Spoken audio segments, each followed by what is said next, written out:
Začetek novega šolskega leta v mestni občini Kranj v znamenju novih pridobitev in seveda prometne varnosti. Danes 1. septembra se je po več kot 2 mesecih poletnega vdiha spet začel pouk v osnovnih in srednjih šolah. V 10 osnovnih šolah v mestni občini Kranj, ena od teh je s prilagojenim programom, se bo v šolskem letu 2022-2023 šolalo skupno 5725 učenk in učencev, od tega je v šolske klopi prvič sedlo skupno 605 prvošolk in prvošolcev. Dobrodošli vsi skupaj, starši in naši bodoči prvošolčki in prvošolke. Veseli smo, da se tukaj lahko na današnji dan takole srečamo in polni pričakovanj začnemo to veselo zgodbo, ki bo trajala 9 let in ki se bo zaključila leta 2032. Obiskali smo osnovno šolo Jakoba Aljaža, edino kranjsko šolo z bazenom. Prvi šolski dan je za nas v šoli na nek način drugo novo leto. Dejansko mogoče celo bolj pomembno kot pa 1. januar, polni pričakovanj, načrtov, vstopamo v novo šolsko leto. Za učence smo pripravili ogromno zanimivih stvari, zato da bi šolsko leto zares teklo tako, kot smo si zamislili, zastavili. V tem šolskem letu smo dejansko pridobili kar nekaj novih pridobitev, tako tole ploščad tukaj pred šolo, ki jo je financirala mestna občina Kranj, kot tudi šolsko ambulanto, zobno ambulanto, ki jo imamo pravzaprav zdaj v načrtu realizirati čez znotraj tega koledarskega leta.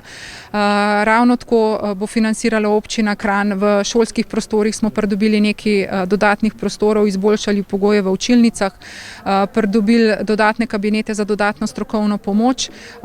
Tam na drugi strani na otroškem igrišču smo preplastili z novo zemljo, posejali travo, zato da bodo otroci imeli še več zelenih travnatih površin za igro, za zdrav razvoj, tako da pravzaprav celo poletje nismo mirovali, tako tehničen kader, hišniki, čistilke, potem tudi v kuhinji, kuhinjski kader. Pripravljali smo se na šolsko leto zelo intenzivno, zato da danes, ko tukaj stojimo pred našimi 560 učenci, lahko rečemo, smo pripravljeni tako z vidika vzgojno-izobraževalnega dela, kot tudi tistega fizičnega prostora, ki bo letos še posebno pozornost žel v naši šoli, ker smo si dejansko zastavili, da izboljšamo te fizične pogoje za naše učence, jih postavimo na še višji nivo, pa že tako jaz mislim, da smo zelo dobro pravzaprav tudi situirana šola, ravno tudi po zaslugi mestne občine Kranj, ki lepo skrbi vsa ta leta, da je šola lepo vzdrževana in da pravzaprav nam prisluhne pri vseh naših željah, potrebah, ki sproti nastajajo iz leta v leto. V mestni občini Kranj so od lanskega septembra izvedli številne projekte na cestah, ki izboljšujejo prometno varnost, zlasti najbolj ranljivih udeležencev v prometu, pešcev in kolesarjev. Jaz vedno rečem varna pot v šolo, to je ključnega pomena. Otroci bodo prvič postali samostojni, seveda tukaj veliko igrivosti in na vse nas šoferje seveda en velik apel. Pazite, ne samo danes, ne samo te dni, ko je močno v zavesti to, da se začne šola, ampak dejansko skozi celotno leto bi bilo zelo dobro. Drugače pa ja, jaz sem zelo vesel, da smo v tem času zelo veliko naredili letos, kar se tiče obnove ali pa dogradenj osnovnih šol. 10 osnovnih šol imamo v Kranju, 2725 osnovnošolcev, od tega 605 prvošolčkov, tako da ja, lepe številke.